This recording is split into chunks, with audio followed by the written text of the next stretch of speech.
Olá! A TV Evangelizar tem a proposta de contar boas histórias. E a partir de agora você tem um encontro com a gente. Convidamos você a conhecer mais sobre mulheres do nosso tempo. Mulheres criativas, capazes e batalhadoras. Mulheres que acreditam e fazem acontecer. Hoje você vai conhecer a história de Ângela do Vivier e Isabel Carneiro, que trocaram o Rio de Janeiro pela reserva do Sauá, em Minas Gerais. O que elas foram fazer lá e o trabalho que desenvolvem, nós vamos descobrir agora. Nossa, e a vida da gente foi desmontando lá. Mudou tudo. E montando aqui, sabe? Mudou tudo. Você sabe o que é um violino e o som que ele produz. Agora vamos conhecer a Josiele, uma mulher que constrói esse instrumento. Acho assim que a importância no trabalho da luteria ao qual eu me identifico é de você construir algo que não é efêmero. Assim, eu não construo um instrumento para que daqui a um ano a pessoa precise comprar outro, sabe? Eu construo um instrumento para que se passe de gerações, para que esse instrumento fique para o filho, para o neto, para o bisneto, quem dera, né? E você vai acompanhar uma entrevista com Joeci Machado Camargo, que é desembargadora aqui no estado do Paraná. E tem muito mais em Mulheres do Nosso Tempo. A gente vai para um breve intervalo e voltamos já já. Mas antes, eu quero que você dê uma olhada nesse pôr do sol em Aiuroca, sul de Minas, porque é para lá que a gente vai já já.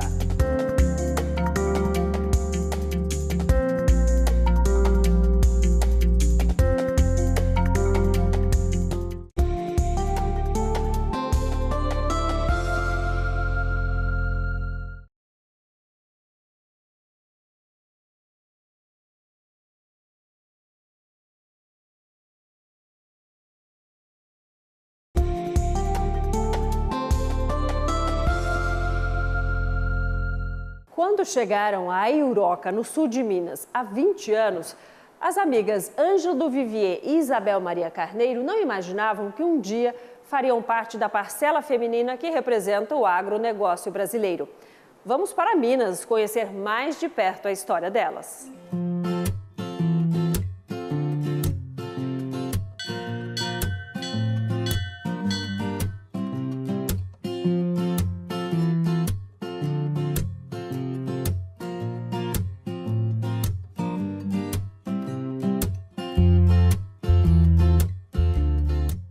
Aiuroca é um município mineiro de apenas 6.000 habitantes. Fica localizado na Serra da Mantiqueira, a quase 1.000 metros de altitude. O inverno costuma ser bastante rigoroso, podendo chegar a 0 graus. O que para alguns pode ser considerado muito frio, para as amigas Isabel Carneiro e Ângela do Vivier foi o lugar perfeito para o plantio de olivais. Isabel é psicóloga de formação, nasceu em Curitiba, mas passou boa parte da vida no Rio de Janeiro. E foi por lá, nas terras cariocas, que conheceu a Ângela. As duas amigas viraram irmãs e sócias, montaram um escritório no centro do Rio, onde cada uma atuava na sua área de formação. Mas o ritmo da capital carioca estava expulsando as amigas de lá. Eu trabalhei bastante tempo em consultório e trabalhei numa favela no Rio, numa escola.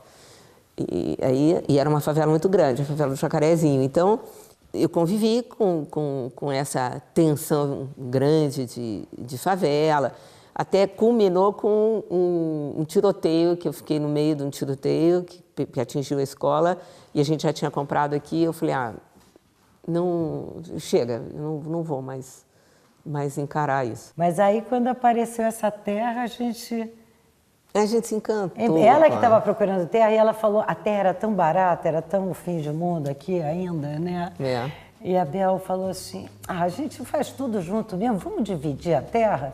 Eu falei, legal, dava para dividir, era viável, sabe? Nossa, e a vida da gente foi desmontando lá. Mudou tudo. E montando aqui, sabe? Mudou tudo. E mudou para melhor. Elas compraram primeiro um pequeno pedaço de terra e aos poucos foram comprando as terras vizinhas. Dessa maneira nasceu há 20 anos mais um paraíso ecológico, uma terra que passou a se chamar Reserva do Sauá. Aqui você vive conectada à natureza, não é? A natureza nos chama o tempo todo. O que você sente, Isabel, quando você para Respira esse ar puro. Ai, você se sente renovado, parece que faz muito mais sentido a tua vida perto da natureza. Sempre o foco da gente aqui foi preservar, foi deixar a natureza tomar conta, voltar ao espaço dela. Então, quando você mexe no chão, já se sente a terra rica, a terra refeita. Ela tá voltando à vida. A terra já com componentes ricos, entendeu? De nutrição. Isabel, você acredita que todo esse cuidado é o seu lado feminino falando mais alto? Eu acho que essa proposta é feminina, assim. A proposta de refazer a terra, de refazer a natureza, de deixar que ela se recomponha, como a gente vem deixando aqui ao longo desses 20 anos, eu sinto como um movimento feminino. Eu acho que o homem, né, o masculino, ele tem muito o foco na exploração. O que eu tiro daqui? E a gente tem muito essa ideia do que eu devolvo. Como é que a gente se entrega? Como é que a gente se entrega e se integra a se ela? integrando vem a conquista. Com certeza. O homem E vem tenta uma conquistar harmonia, pela força. vem uma comunhão com a natureza. E por conta dessa comunhão, a gente vai receber dela também. Agora eu quero conhecer um pouco desse presente que a natureza devolveu para vocês. Me leva até os seus olivais? Com certeza. Vamos lá. Vamos lá.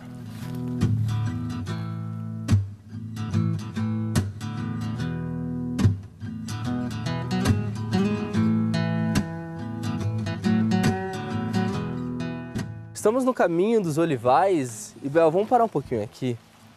Esse barulhinho, o rio correndo, à nossa frente o Parque do Itatiaia. O Parque Nacional de Itatiaia, que é o parque mais antigo do Brasil. E aqui a gente tem um corredor de fauna e flora que nos liga ao Parque Estadual do Papagaio, aqui no alto. Que é um parque recente e a gente está ligado a um parque muito antigo aqui. E a gente aqui continuando, nós vamos chegar nas oliveiras. Então vamos caminhando para esse corredor de paraíso, um verdadeiro paraíso, para conhecer um pouco mais. Aqui você fez da sua propriedade uma reserva, né?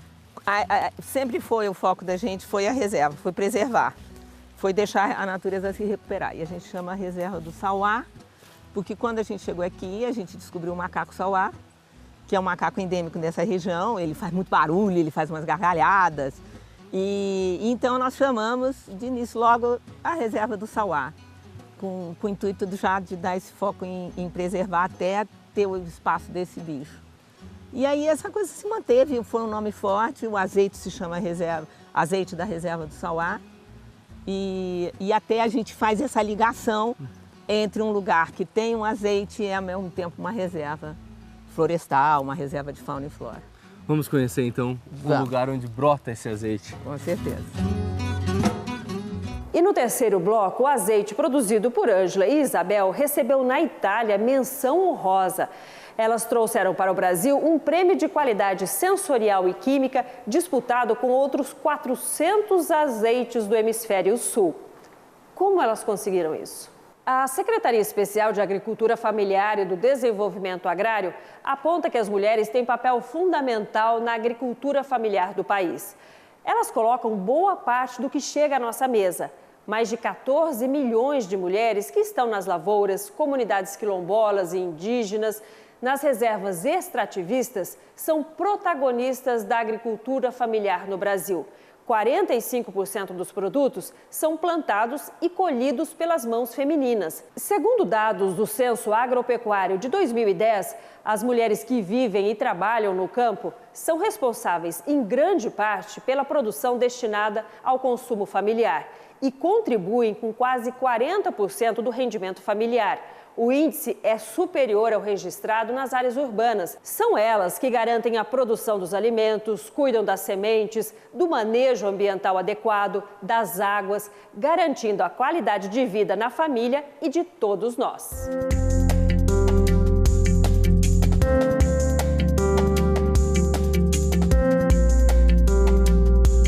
Construir um instrumento é um trabalho artesanal. Josiele é uma profissional das poucas mulheres que realiza este trabalho manual.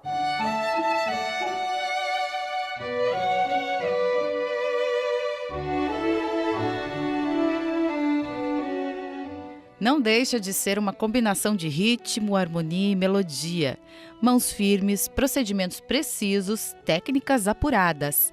Cada filete faz toda a diferença. Um produto final que leva cerca de 3 meses para ser finalizado. Instrumentos que nascem nas mãos deles e que se transformam em histórias que passam de geração para geração.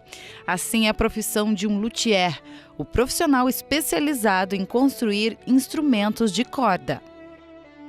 O interessante é que esse, que ao mesmo tempo é um trabalho muito robusto, a gente vê aqui muitas ferramentas, uma delas inclusive trazendo a base da carpintaria, aqui está a Serra São José, mas todas as outras, claro, muito exclusivas da luteria.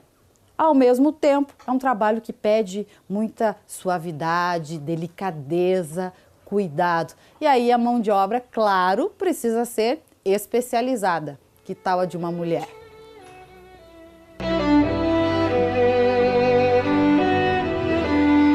Não é um trabalho externo meramente, é um trabalho muitas vezes de meditação, de concentração, é algo que faz bem também para o meu interior, sabe? Então é um trabalho assim ao qual eu me encanto e difícil eu pensar de mudar de profissão, sabe?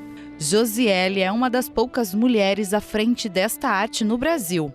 Como mulher, é precursora na profissão em Curitiba, a primeira formada no curso pela Universidade Federal do Paraná. E não foi daquelas crianças que respondeu luthier quando alguém na infância perguntou o que ela queria ser quando crescer. E mesmo quando teve o primeiro contato com os violinos, a vontade era outra. Eu fui mais interessada em aprender a tocar os instrumentos musicais do que, na verdade, a construir. E durante o projeto que eu acabei entendendo que o projeto era para a construção, né? Então, meu pai também tem uma oficina em casa, ele faz concerto em instrumentos elétricos, eletrônicos.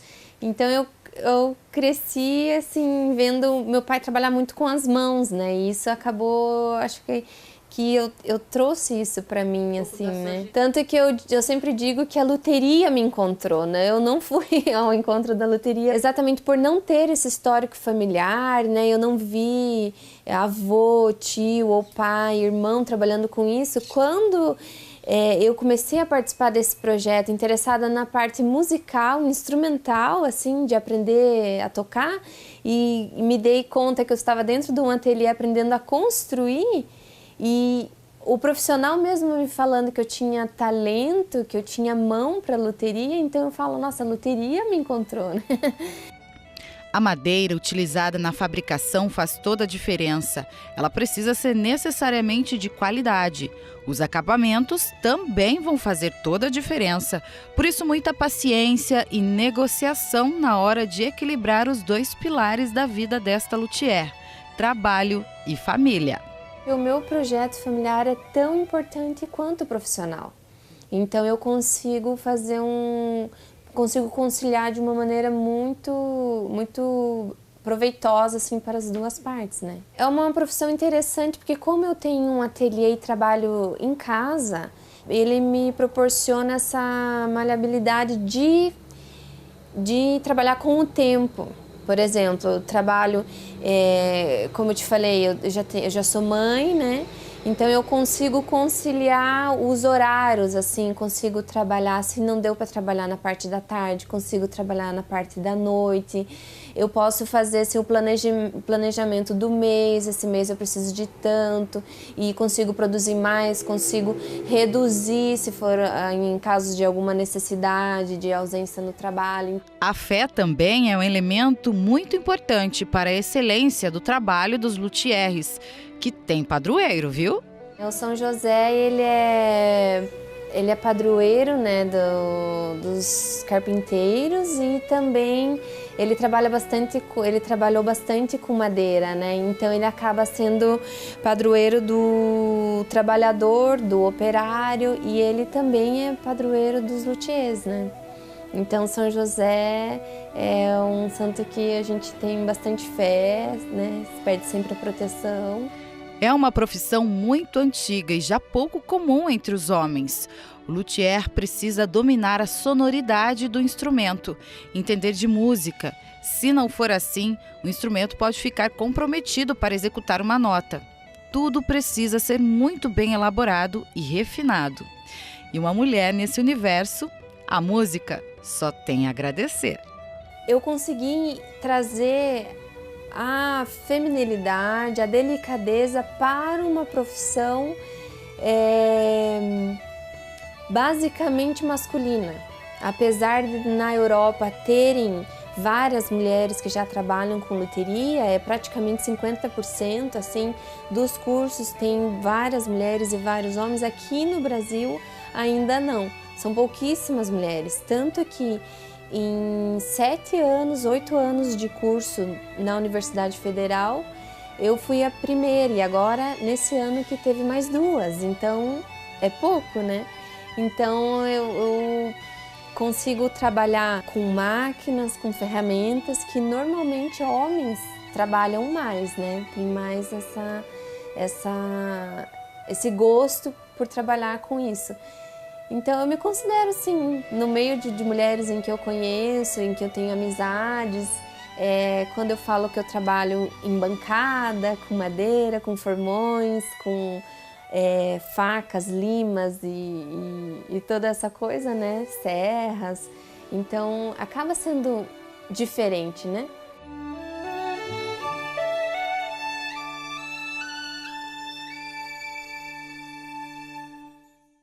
A gente vai para um breve intervalo.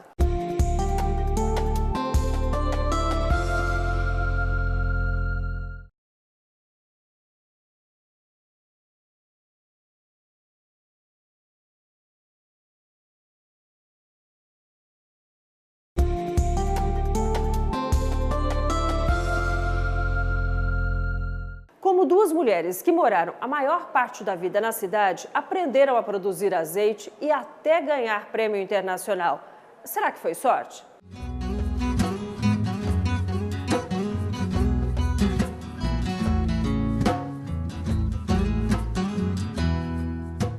O olival da Ângela e da Isabel praticam cultivo sem o uso de agrotóxicos, o que, por um lado, não traz resultados rápidos e fáceis, por outro, respeita a natureza e garante um produto de qualidade.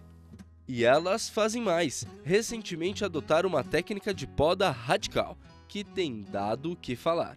Essa é uma poda de reforma, é uma poda bastante radical, porque nós chegamos a essa conclusão, principalmente depois do nosso consultor ter ido à Itália, acompanhar a poda lá, que nossas árvores crescem muito. O Brasil tem essa coisa, né? Tudo brota, tudo cresce.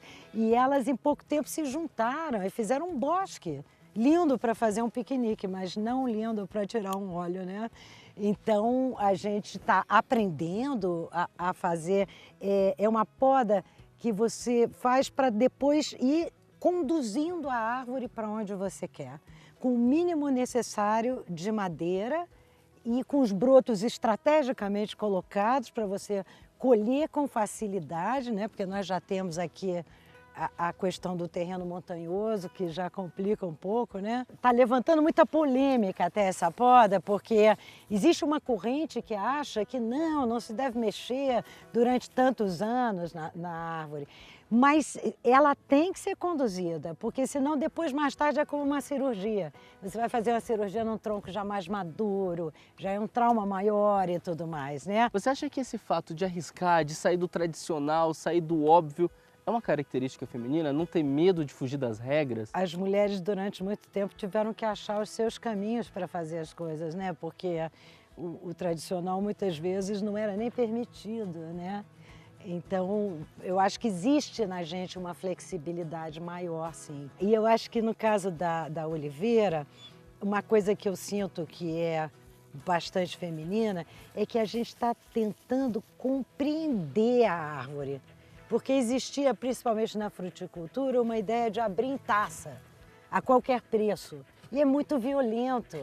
Ou você vem fazendo isso desde o início, ou você tem que agora respeitar o que a planta já disse, porque elas têm aí 7 anos, né? E partir dali para sugerir o que a gente quer dela. Esse carinho, esse cuidado, esse diálogo com a natureza também, então, é uma característica da mulher. Eu acho que tem muito homem muito sensível também, mas a receptividade ao que está sendo dito, às necessidades do entorno, isso é uma característica mais feminina. Eu acho que buscar a comunhão com a natureza, a comunhão com a própria oliveira, com a árvore, a gente poderia dizer que é uma característica mais feminina, porque foi estimulado muito mais na mulher, né? O homem se impõe muito mais. Ele quer se impor à natureza.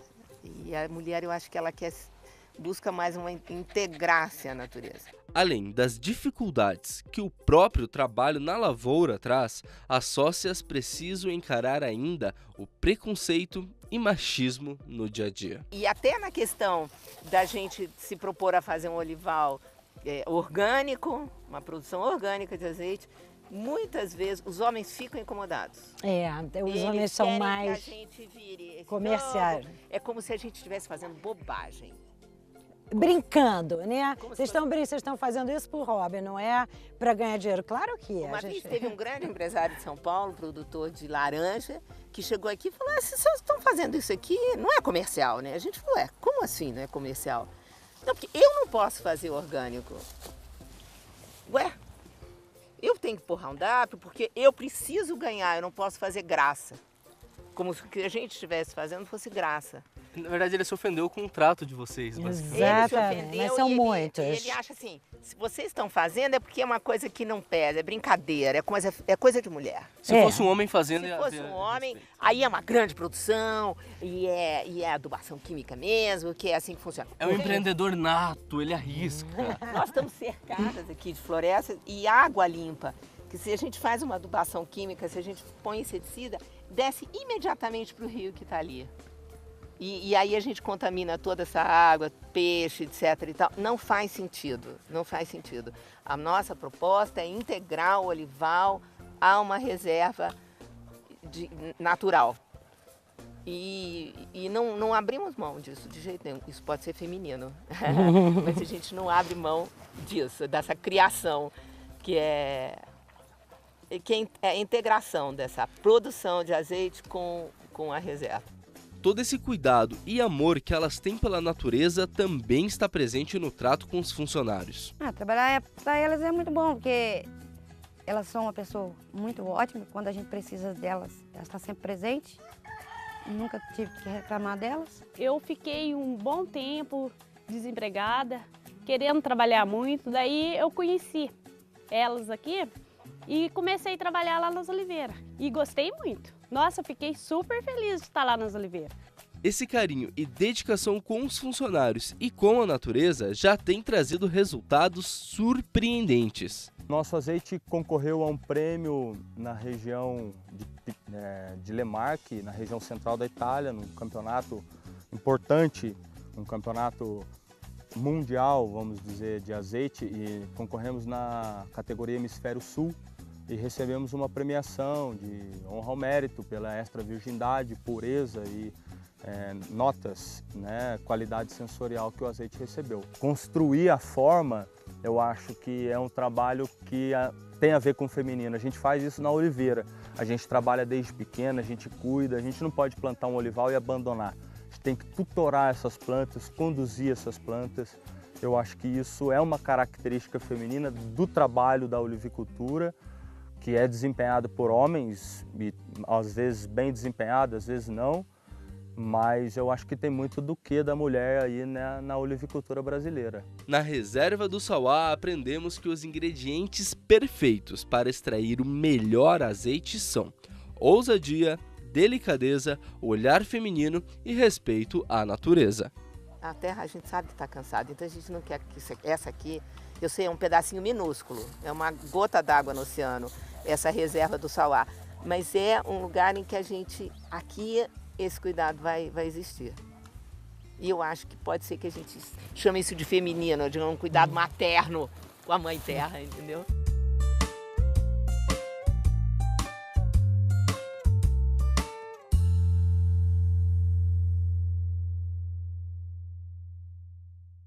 Joeci Machado Camargo chegou à desembargadora, um dos cargos mais altos do judiciário.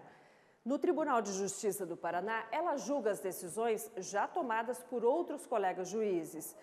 Joeci também criou um programa que leva a justiça para perto do cidadão.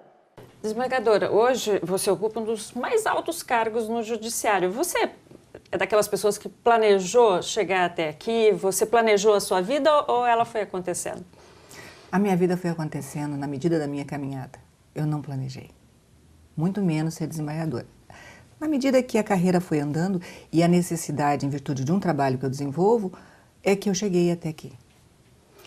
Você idealizou, criou desde o início. Eu lembro que como repórter, há muitos anos, eu fiz algumas matérias mostrando Justiça no Bairro, que é esse programa belíssimo que atende as pessoas, né? Leva a justiça até elas, o que é muito interessante, porque daí a pessoa não tem que ir até a justiça, ela vai até o cidadão. Hoje ele é enorme, chegou aos municípios, você estava me contando que é quase 300 municípios, né? Mas como que foi o início? Quando o que você pensou na primeira vez para criar o Justiça no Bairro? Nós tínhamos, assim, acompanhávamos pela imprensa sempre aquela dificuldade das pessoas terem acesso à justiça. Então, geralmente você observava, assim, pelas notícias, aquelas filas intermináveis lá na frente da Defensoria Pública, aquelas pessoas que ficavam lá no sol, na chuva, e aquilo era uma coisa que me incomodava, porque eu já havia sido defensora pública, não na área da família, mas na área do presídio. E naquela condição, eu olhava para aquilo e dizia, eu tenho que fazer alguma coisa, porque na minha trajetória pelo interior, eu atendia a população. Eu sempre tinha um advogado a quem eu pedia para atender a população e nós decidimos de uma forma muito mais célere e aquela população saía de lá satisfeita com o judiciário. A mesma pretensão eu tentei fazer aqui. Então, em virtude dessa população que não tem acesso, muito embora você possa encontrar um núcleo de prática jurídica próximo de um bairro onde aquela família esteja, ele atende de segunda a sexta. E muitas vezes a pessoa ou a família, ela vai até lá, aquele lugar, e ela vai perder um dia de emprego. Ela vai precisar um outro momento para levar a documentação, depois ela vai precisar um outro momento para assinar a procuração e assim por diante. Então ela perderia um tempo muito, para eles, valioso. Então elas deixam de ir buscar o seu direito e permanecem na realidade silentes. Então o que eu fiz? Eu disse, eu vou levar a justiça fora dos muros do fórum. Então vamos até os bairros. E como nós temos em Curitiba as ruas da cidadania, eu disse, vou levar a justiça lá ao bairro, cada 15 dias. E naquela época eu conversei, inclusive, com o tribunal, tinha um projeto desde 1997 tramitando, eu já atendia toda essa população na 4ª Vara da Família, especificamente. Na época nós tínhamos um grupo de promotores excelentes e eles mesmos atendiam a população e eu já fazia audiência, nós já assinávamos, as pessoas já saíam dali com a documentação. Então, baseado nisso, eu disse, vamos montar um projeto e vamos tentar fazer com que isso aconteça. E o projeto foi aprovado. Só que ele foi aprovado só em 2000. Quando chegou em 2002, eu comecei a tentar aplicar.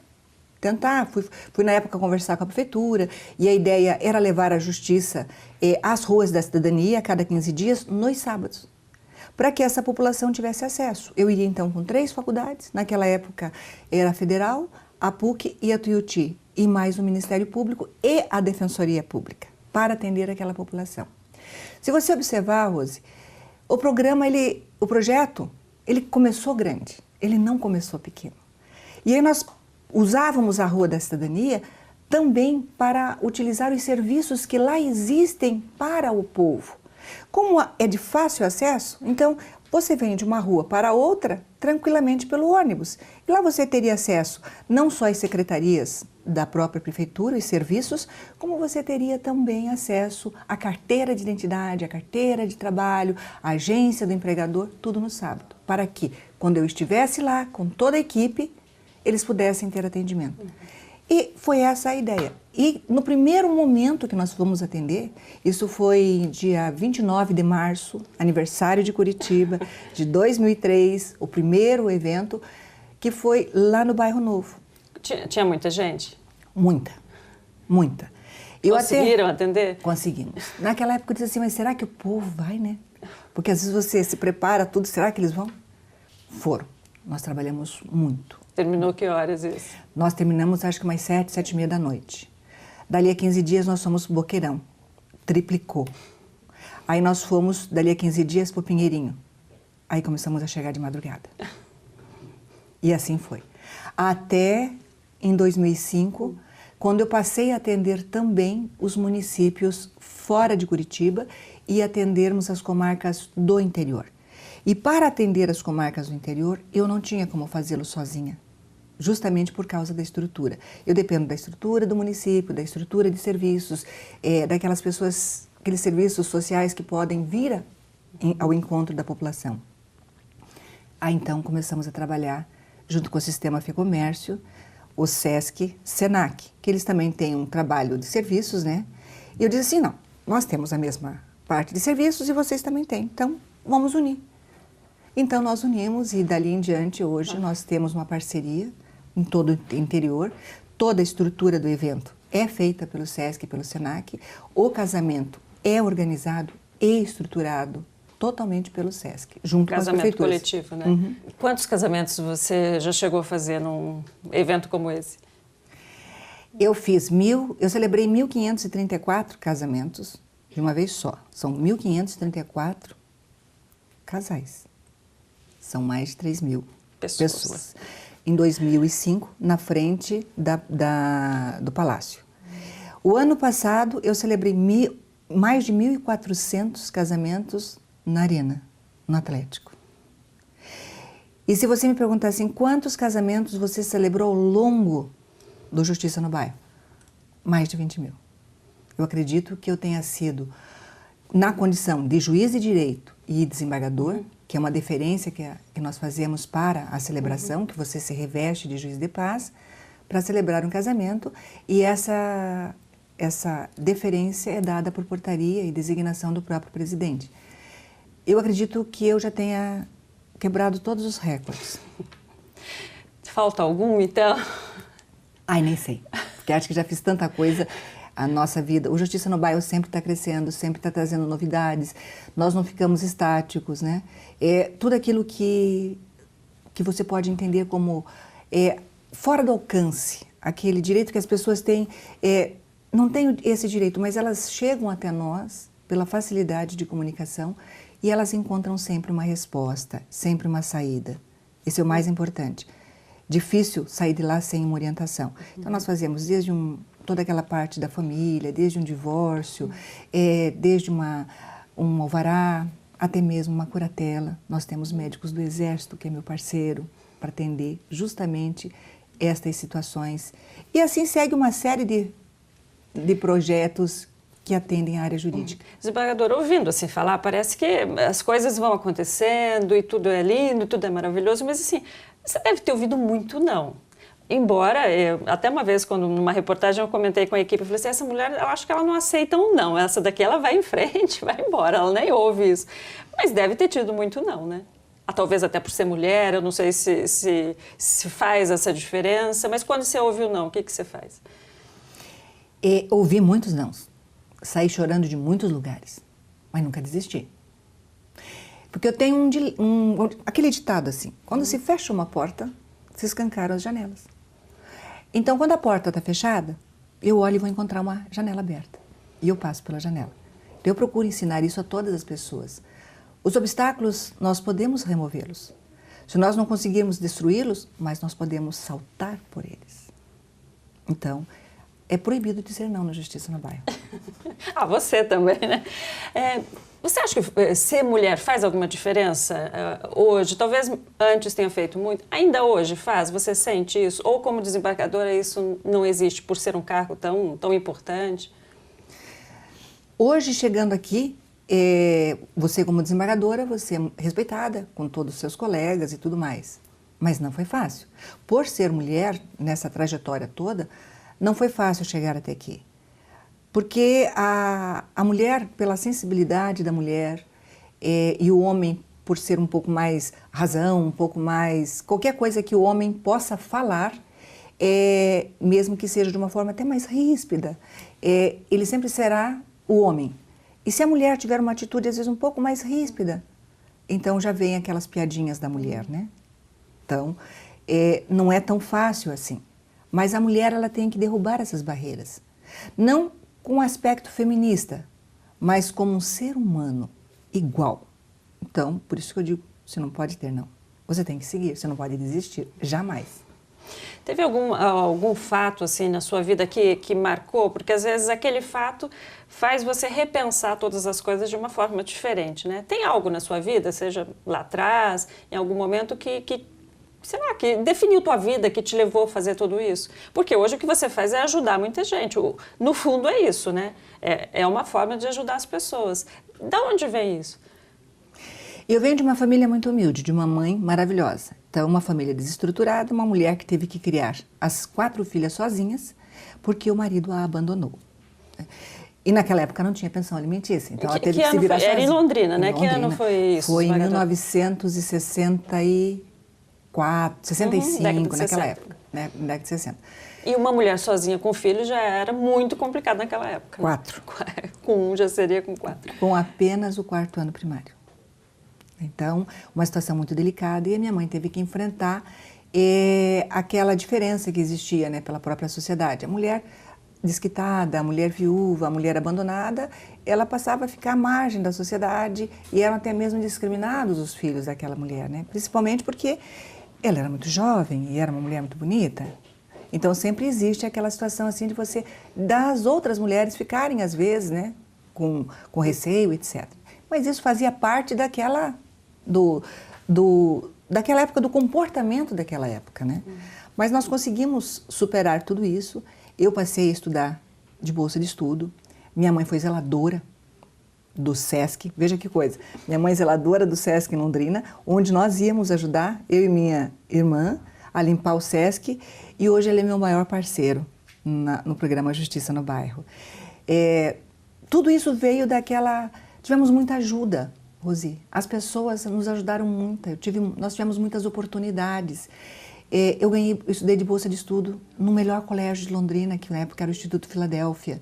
Inclusive aquele quadro que você me mostrou que você tem lá até hoje guardado, que você ganhou a bolsa de estudo. Está lá o documento, que aqui é um dos quadros que fazem parte. Aquele é o quadro mais importante que tem no meu gabinete, que é a Bolsa Federal assinada por João Livre Gabardo, deputado na época. E que depois veio ser meu professor de geografia. Veja como é que são as coisas. Eu acho que naquela época ele nem imaginava que ele tinha assinado uma bolsa para mim, que eu teria sido aluna, ia ser aluna dele depois.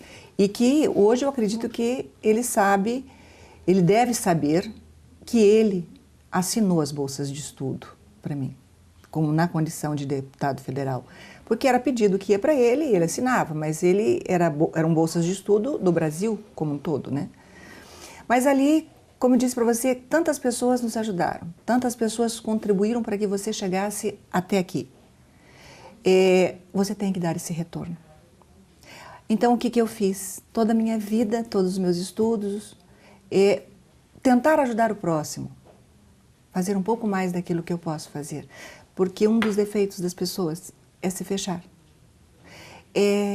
Olhar apenas para os seus problemas e olhar apenas para os seus familiares.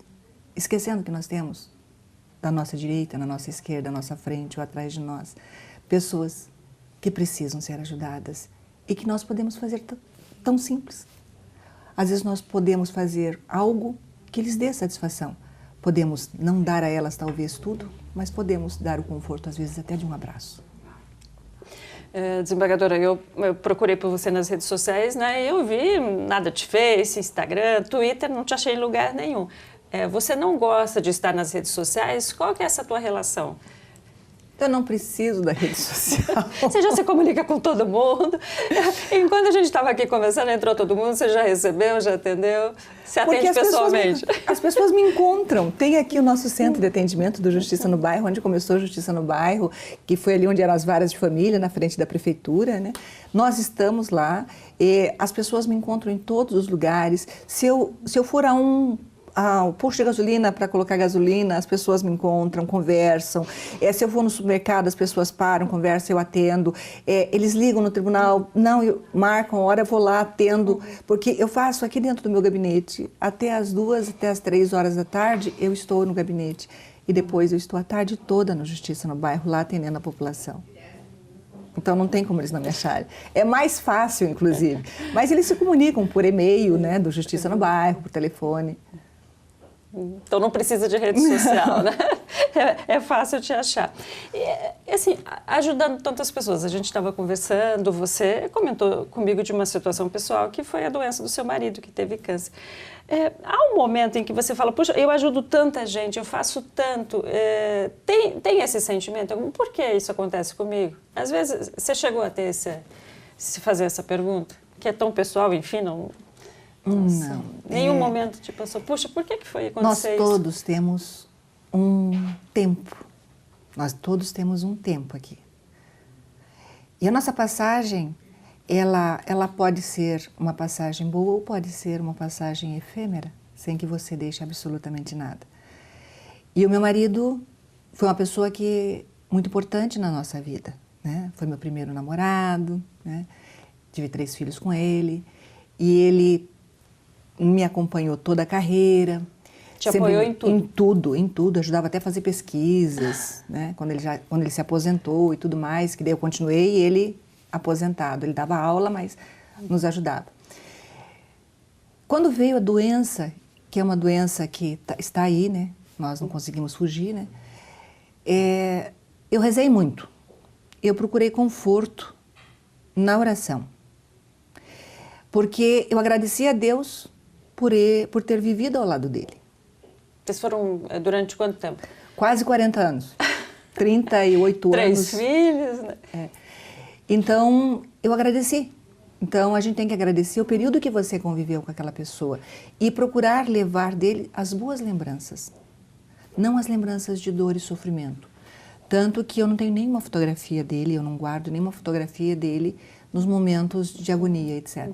Nós procuramos lembrar dele sempre sorrindo, sempre alegre.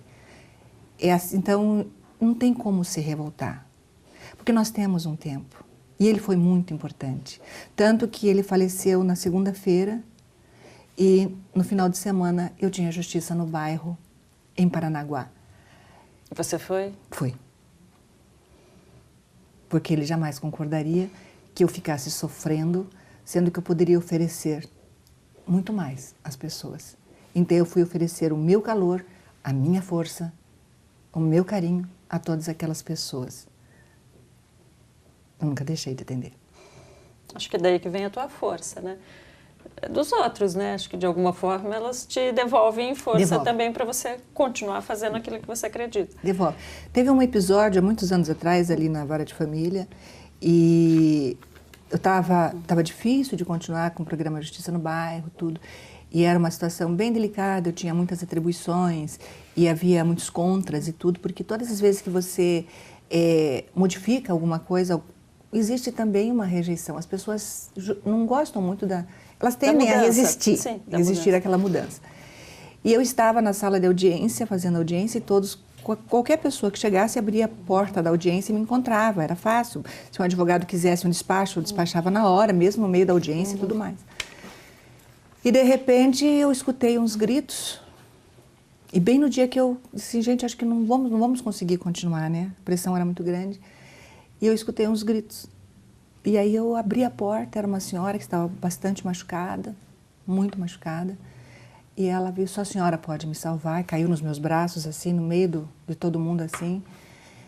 E eu levei ela já para a sala, do lado, já veio a nossa psicóloga, Berenice, e já foi atendê-la. Eu disse, atenda, e vou só terminar minha audiência, já venho conversar com essa senhora. Muito machucada, com corte no rosto e tudo. Ela tinha sofrido violência física por parte do marido e ela foi buscar ajuda em mim, lá no nosso Justiça no Bairro. Medicamos, o médico veio, atendeu, a advogada que estava ali da própria defensoria fez uma petição para medida cautelar, eu na hora mesmo deferi a separação de corpos, o oficial de justiça foi lá cumprir. Aquele momento eu disse, eu não posso desistir. Eu tinha pensado em desistir, aí eu disse, sim, Senhor, meu Deus. Quando chega aquela mulher desesperada e diz assim, só a senhora pode me ajudar. O que você faz? Na verdade, você não precisaria fazer absolutamente mais nada na sua vida, porque você já fez muito, já ajudou muita gente, né? Tem algo que você gostaria de fazer, seja pessoalmente ou profissionalmente, algo que você fala, eu ainda quero fazer isso? Ou você não pensa e vai seguindo, se aparecer você dá um jeito? Eu só olho para frente. Eu não penso mais. Eu faço, eu sei que depende, que muitas coisas dependem de mim. E depende da minha persuasão, depende da minha vontade. E a minha equipe é uma equipe muito devota, a minha pessoa. Então, eles vão munidos por essa força de vontade de fazer. E eles sabem que se eu tiver que passar a madrugada inteira, eu vou passar. E eles passam comigo. E nós já ficamos até as 4 horas da manhã trabalhando sem parar. E no dia seguinte, dormir assim 2, 3 horas e no dia seguinte estarmos lá trabalhando, atendendo a população. O que nos movimenta é este amor, essa força de vontade de você concluir algo, ou seja, fazer a justiça mesmo, fazer com que uma família tenha a sua dignidade, tenha a sua cidadania garantida. Então as coisas chegam para mim e eu vou seguindo, eu vou fazendo. Eu só não tenho como parar. Sabe aquela locomotiva que está sem freios? Eu sou uma locomotiva sem breque. E nós ficamos por aqui, mas voltamos com novas histórias de mulheres do nosso tempo na próxima edição. Obrigada pela sua companhia e a gente se vê. Até lá!